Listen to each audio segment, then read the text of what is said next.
அவங்க பேரு பாப்பு. அப்பா அம்மாவோட சேர்ந்து எப்போதும் சந்தோஷமா இருப்பவங்க. இன்று பொங்கல் நாள். சூரியன் சிரிச்சுக்கிட்டே எழுந்தது. பாப்பு புது உடை போட்டு மண்ணடுப்ப சுற்றி நின்னுச்சு. பானையில பால் பொங்க, பொங்கலோ பொங்கல்னு எல்லாரும் சொன்னாங்க. பாப்பு கண்ணு சந்தோஷத்தால மின்னுச்சு. அந்த காட்டுக்குள்ள இருந்து யானை, மான், முயல், கிளி எல்லா விலங்குகளும் வந்தாங்க.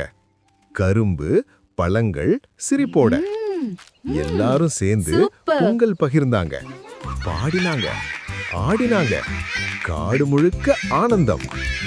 அப்போ பாப்பு மெதுவா சொல்லுச்சு, விழா என்றால் சாப்பாடு மட்டும் இல்ல, பாசமும் பகிர்வும் தான்.